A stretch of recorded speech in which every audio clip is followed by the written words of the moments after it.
વિદ્યાર્થી મિત્રો, ધોરણ 10 અને આજે વિષય ગુજરાતીમાં આપ સૌનું હાર્દિક સ્વાગત છે। તો આજે આપણે 18મું ચેપ્ટર છે જેનું નામ છે ભૂખથી ભૂંડી ભૂખ। ભૂખ લાગી હોય ને એ સારું થયા કહેવાય એમાં કે ભૂખ લાગી હોય તો સારું, પણ એનાથી ખરાબ વસ્તુ હોય ને તો એ ભીખ છે કે ભૂખ લાગી હોય ને એ ખરાબ નથી, પણ એનાથી વધારે ભીખ માંગવી ને એ બહુ જ ખરાબ લાગે છે। અહીંયા ભૂખ કરતા ભીખને વધારે ખરાબ કીધેલી છે। તો આ એક અલંકાર છે જે વ્યતિરેક અલંકાર કહેવાય। આને કયો અલંકાર? વ્યતિરેક। વ્યતિરેક એટલે કે એક કરતા બીજું ચડિયાતું જ્યાં દર્શાવવામાં આવે અથવા એક કરતા બીજું જેને ખરાબ દર્શાવવામાં આવે કે નિમ્ન કક્ષાનું દર્શાવવામાં આવે તો આને કહેવાય વ્યતિરેક અલંકાર।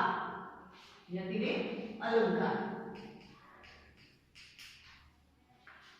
એટલે હવે આપણે એના કર્તા વિશેની વાત કરીએ કે પન્નાલાલ પટેલ તેના આના કર્તા છે પન્નાલાલ પટેલ કે જેણે ઘણી બધી નવલકથાઓ લખેલી છે। નવલકથામાંની એની એક નવલકથા છે માનવીની ભવાઈ। તો માનવીની ભવાઈમાંથી આ આપણો જે ભૂખથી ભૂંડી ભૂખ વાળો ચેપ્ટર છે એ શેમાંથી લેવામાં આવ્યો છે? એ ચેપ્ટર તો માનવીની ભવાઈમાંથી એ નવલકથા છે અને આપણે અહીંયા અત્યારે જે ચેપ્ટર છે એનો એક ખંડ છે એટલે નવલકથા ખંડ। તો પન્નાલાલ પટેલ વિશેની બાકીની જે માહિતી છે તમે તમારી ટેક્સ્ટબુકમાંથી મેળવી જ શકો છો।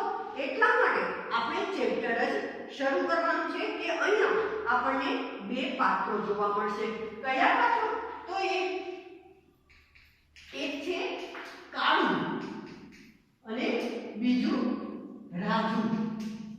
બીજા ઘણા પાત્રો છે પણ હું પહેલા તમને આ બે પાત્રો એટલા માટે જણાવેલા છે કે પહેલા એ જ બે પાત્રો આવશે અને આ બંને પતિ પત્ની છે। આ બંને પતિ પત્ની છે। એમાં કાળુ પતિ છે અને આ પત્ની છે। નામ એવા છે એટલે તમને કદાચ એમ થાય કે રાજુ એવું નામ છે તો કદાચ પતિ પત્નીના નામમાં ફેર પડી જાય, કહી દીધું પતિ અને આ પત્ની। અહીંયા કાળુ જે કાળુ છે ને એ ખૂબ જ પોતે એવું માને છે કે ભૂખથી ભૂંડી ભીખ છે। આવું કોણ માનવા વાળું છે? તો કાળુ છે અને એના વિશેનું આખું ચેપ્ટર એને લક્ષ્યમાં રાખી અને કરેલું છે। એક વખત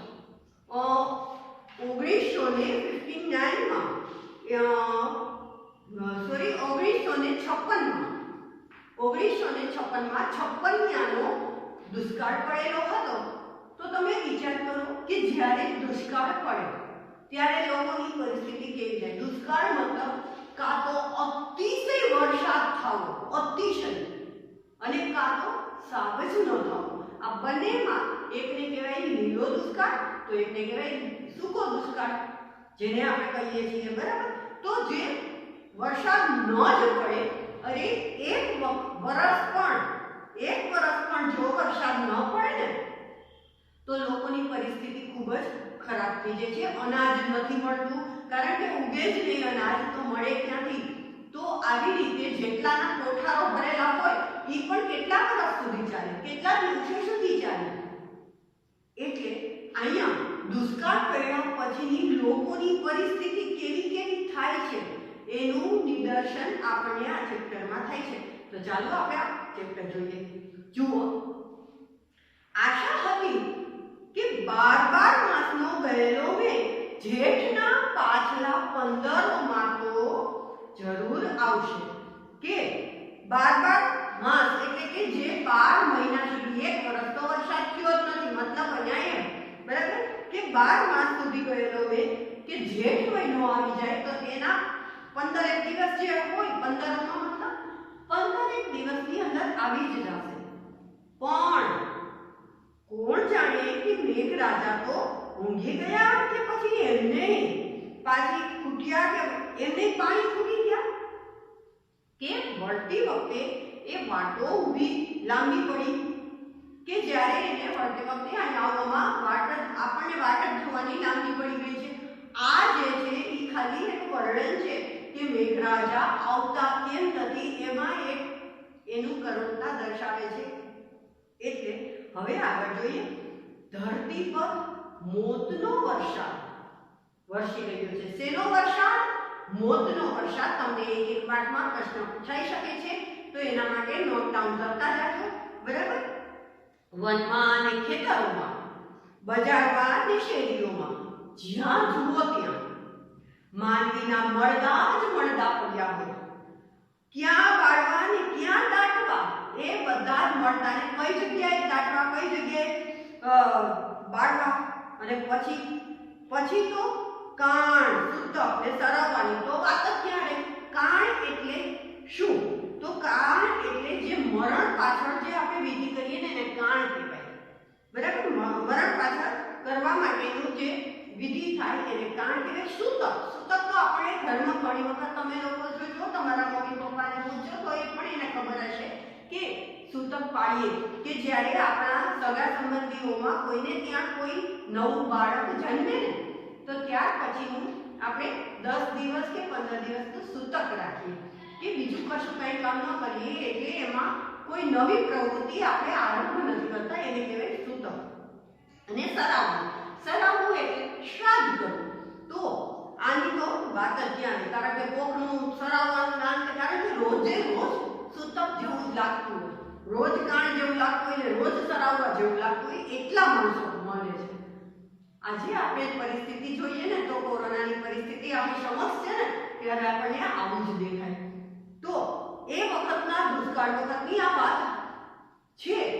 અને એવા દુષ્કાળની અંદર લોકો કઈ કઈ પરિસ્થિતિમાં છે ને, ચેપ્ટર ખૂબ જ સરસ છે, ધ્યાનપૂર્વક વાંચજો. આની અંદરના જે સંવાદો છે, કાળુ બોલતો હોય, રાજુ બોલતી હોય, કે સુંદર જે શેઠ એવું એક કેરેક્ટર છે એ પણ બોલતા, કોઈ પણના કેરેક્ટર કયા વાક્યો બોલે છે એના વિશે ખાસ ધ્યાન રાખજો. ચાલો, તો પાછળ રહેલા તો સંબંધીને આગળ કર્યાની રાહત અનુભવતા હતા, ખુશ થતા હતા, ગણવા રહ્યા, ન દેખવા ન દાસવા. આ જે છે કેવા શું માંગે છે કે કેટલાક સંબંધીઓ જે આગળ થયા, મતલબ કે જેની ઉંમર થઈ ગઈ હતી એ નહીં, પણ જેની ઉંમર ન થઈ હોય એ પણ અત્યારે તો ચાલ્યા ગયા, એટલે કે મૃત્યુ પામી ગયા છે.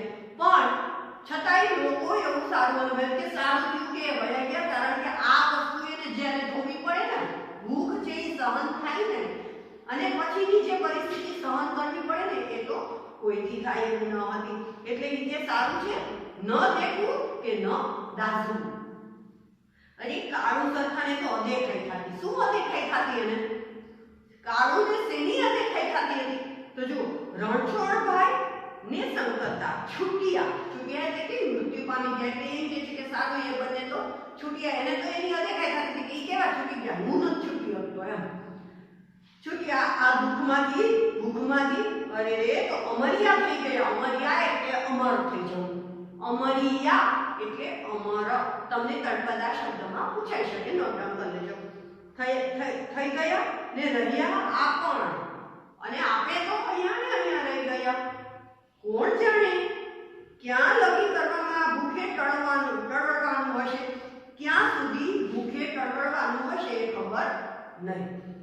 આ કાળુ વિચારે છે, કાળુને અદેખાઈ થતી હતી કે રણછોડભાઈ અને શંકરદા આ બંને છૂટી ગયા. પેલું અનાજે ખૂટ્યું ને વાણિયાને ત્યાંથી બીજું નહીં માગું છે. વાણિયાને કાળુ છે એ વાણિયાને ત્યાં ગયેલો હતો આની પહેલા, કારણ કે 1 વર્ષનો વરસાદ નમૂદ થયો, એટલે એ વાણિયાને ત્યાં જઈ અને એણે શું કીધું કે બીજું નહીં માગું છે, હવે મને જેટલું છે થોડું અત્યારે આપી દો એમ કરી, અને ત્યાંથી કે હું થોડું લઈ આવ્યો. પણ હવે એ થોડામાં એને કેટલાનું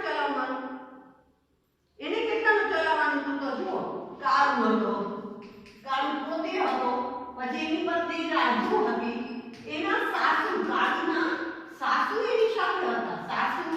આ સાસુના 3 દીકરા હતા.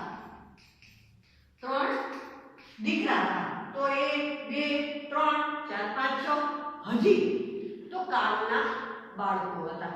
તો જુઓ તમને બતાવું કે એને કીધું કે અનાજે પૂછ્યું વાણિયા પાસેથી બીજું કંઈ નહીં માંગવું એમ કરીને આપેલા 2 મણ કોદરાય. કોદરા એટલે શું? હવે હું તમને એ કહું કે કોદરા, તો આ કોદરા શું છે? તો ઈ એક એવું ધાન્ય છે કે જેનાથી માણસને કેફ ચડે, પણ એ જે છે ને એ ડાયરેક્ટ એને થોડી પ્રોસેસ કરવામાં આવે ને તો એ અનાજ તરીકે ઉપયોગી થાય એવું છે.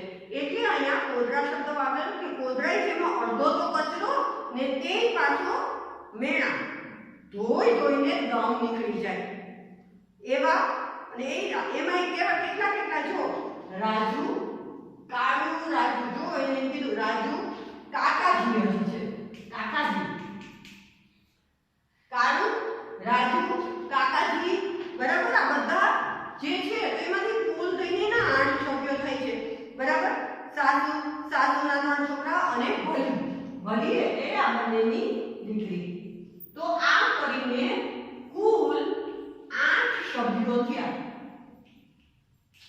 8 સભ્યો. હવે 8 સભ્યોનું માત્ર એને 2 કોદરાય જેટલું જે એ અનાજ લઈ આવ્યો તો કાળું, એટલામાં એ લોકોનું શું પૂરું થાય? કંઈ ન થાય.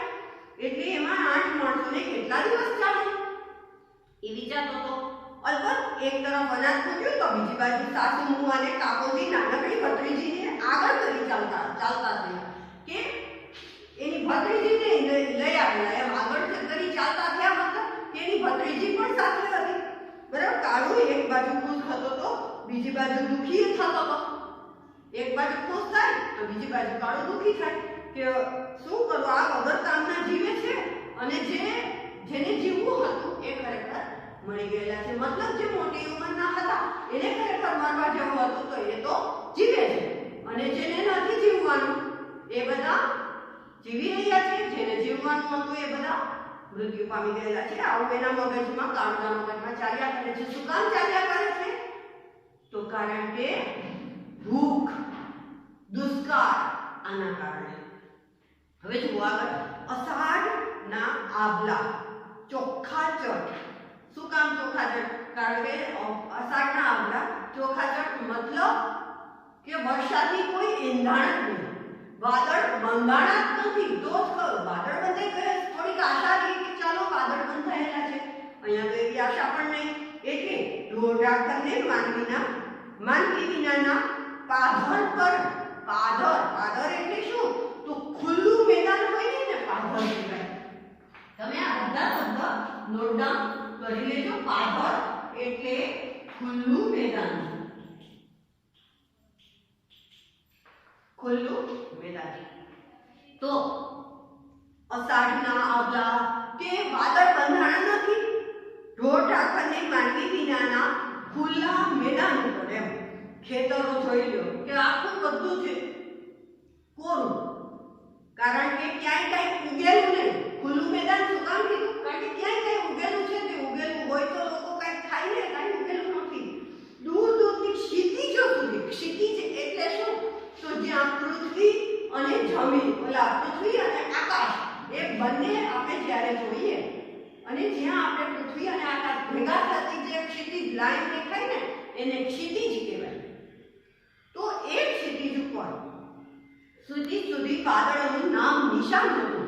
ક્યાંય વાદળ દેખાય નહીં, આખું ખુલ્લું મેદાન, કારણ કે ક્યાંય કઈ ઉગેલું નહીં. વરસાદ પડે તો કઈ ઉગે. જ્યારે તાપ તો અરે વૈશાખ જેઠના તડકાએ કરતા આ અષાઢિયા તાપ આગળ તરણા તોલે હતા. તરણા તોલે હોવું એટલે શું? તો તરણા તોલે હોવું એટલે તુચ્છ હોવું. આ એક રૂઢિપ્રયોગ છે તો એને નોટ ડાઉન કરી લેજો. તરણા તોલે હતા, કારણ કે હવે જુઓ અહીંયા સુધી કાળુએ કઈ વાત કરી કે જે કાંઈ પણ વરસાદ આવતો નથી, દુષ્કાળ છે, એને કેટલાકની અદેખાઈ થાય છે, કારણ કે જે મૃત્યુ પામી ગયા એની અદેખાઈ થાય છે કે એ તો ગયા, એ છૂટ્યા. જ્યારે અમે અહીંયા પડ્યા રહ્યા, અમને કંઈ નથી મળ્યું, એટલે અમે નથી છૂટતા એની અદેખાઈ કર્યા કરે છે. પણ આ તરફ હવે જુઓ દેગડિયા. આ જે દેગડિયા એક ગામ છે, ગામનું નામ, અને 56 નો જે દુષ્કાળ હતો એનું એ વખતનું ત્યાંનું દેગડિયા ગામ હતું. તો પણ આ તરફ દેગડિયાનું મહાજને વિચારમાં પડી ગયું. શું વિચારનો ધનવાળાઓએ મકાન ઉઠાવ્યા હતા. જે ધનવાળા હતા ને, જેની પાસે પૈસો હતો ને, એ લોકોએ પણ પોતાના મકાન ત્યાંથી છોડી અને એ લોકો ચાલ્યા ગયા હતા. ને ધનવાળાઓએ હા ના એમ કરતા ગયા ને ઓછું વધતું ધીરતા ગયા. થોડું ઘણું જે હતું ને અહીંયા મૂકતા ગયા. સામાન એનો સામાન અહીંયા મૂકતા ગયા ને એ લોકો ચાલ્યા ગયા. કોણ? ધનવાળા લોકો. તો હવે બિચારા ગરીબોની શી સ્થિતિ થાય? તો કંઈકને પડી સલાહ આવી કે આ અંગ્રેજ સરકાર રેલ પથરાવે છે ને ધાન આલે છે. રેલ પથરાવે છે અને ધાન આલે છે એટલે હું આપે છે. આલે એટલે આપે. આનું ધ્યાન રાખજો ખાસ, કારણ કે આ તળપદા શબ્દ છે, અમુકતા પૂછાય એવા છે. આલે એટલે આપે. તમને ધોરણ 10 ની અંદર ઘણા બધા ચેપ્ટર્સ એવા છે કે જેની અંદર તળપદા શબ્દ હોય. એમાંનું આ છે. આલે એટલે આપે છે. એ જ્યારે બધા જતા હતા તે બોલતા ગયા કે અંગ્રેજ સરકાર રેલ પથરાવે છે. એટલે કે રેલ પથરાવે મતલબ કે અહીંયા એક જગ્યાએ રેલના જે એક જગ્યા કે જ્યાં એ લોકો અનાજ આપે છે. જાઓ ત્યાં જો જીવવું હોય ને તો. એ શું કે છે? આ કોણ બોલે છે? તો ધનવાળા લોકો, જે પોતે પોતાના મકાન છોડીને ચાલ્યા જાય છે, એ લોકો બોલે છે. હવે દેગડિયા રહેલા માનવીએ, જે દેગડિયામાં રહેતા હતા ને જે લોકો, એ બધા પણ અરે ધરાઈને ખાતા હતા. એવા મહાજનો કે જે ધરાઈને ખાતા હોય એવા મહાજન લોકો જે હોય ને, મહાજનોએ મરવા માંડ્યા. એ લોકો પણ મરવા માંડ્યા, કારણ કે ખાવાનું એ લોકોના માટે ખૂટી ગયું. તો હવે વિચારો કે આ બધાનું શું હાલત થાય? પછી એ તો અતિશય તાપને લીધે, હવે શેના માટે મર્યા? તો તાપને લીધે કે પરદેશમાંથી આવી પહોંચેલા દેગડિયાના વતની સુંદરજી શેઠે કહ્યું. એમ એક બોલ સુંદર દેગડિયાના જે મહાજન છે, દેગડિયાની વતની છે, દેગડિયાના વતની સુંદરજી શેઠ છે, કે જેણે એમ કીધું કે આ ભૂખ્યા ખેડૂતોનો નિશાસો પડ્યો. હવે આ જે વાક્ય છે ને, એ શું કહેવા માંગે છે કે એક સુંદરજી શેઠે કીધું એ કી કારણ કયું કે ખેડૂતોનો નિશાસો. સુંદરજી શેઠ શું વિચારે છે? શેના માટે? તો જે મહાજન મરવા પડ્યા ને મરવા માંડ્યા ને એના માટે. મહાજનોએ મરવા માંડ્યા એના માટે સુંદરજી શેઠ એમ વિચારે છે કે ખેડૂતોનો નિશાસો લાવ્યો. અથવા તો હવે એ બીજા બે કારણો છે. એ લેખક એમ પોતે કહે છે કે તાપને લીધે મરવા માંડ્યા કે પરદેશમાંથી આવી પહોંચે કે તાપને લીધે કદાચ મરતા હોય કે એટલા તાપને લીધે મર્યા, કે સુંદરજી શેઠ કહે છે એ રીતે મર્યા. ખબર નહીં, બેમાંથી એક કારણ હોઈ શકે. પણ મર્યા કઈ? કોણ? મહાજન દેગડિયાના. ગમે તેમ પણ દેગડિયાના મહારાજે સુંદરજી શેઠની વાત ધ્યાનથી સાંભળી. આ જે વાત છે ને, એ દેગડિયા શેઠના મહાજન જે છે, દેગડિયા શેઠના મહાજન, એને સુંદરજી શેઠ એની સાથે વાત કરતા હતા, એને સાંભળી. અને શું કીધું એને સુંદરજી શેઠે? કે વરસાદ નહીં આવે તો આ પણ જેની પાસે ધાન હશે ને એ નથી જીવવાના. જેની પાસે ધાન હશે ને તોય નહીં જીવે, એવો દુષ્કાળ છે ને આવશે. તો આના આજ માંથી એકનું અનેક ગણું પકવી આપવાના છે. આ પણ કઈ હળ હાંકવાના ઓછાથી, એટલે આપણે કઈ સુંદરજી શેઠ અને મહાજન વચ્ચે શું વાત થઈ છે? સુંદરજી શેઠ મહાજનને એમ કહે છે કે જેટલું ધાન પડ્યું છે ને તો એ બધાને આપી દો. એટલા માટે કે જો આપણી પાસે ધાન હશે ને તો પણ આપણે જીવવાના નહીં, એવો કાળનો દુષ્કાળ છે.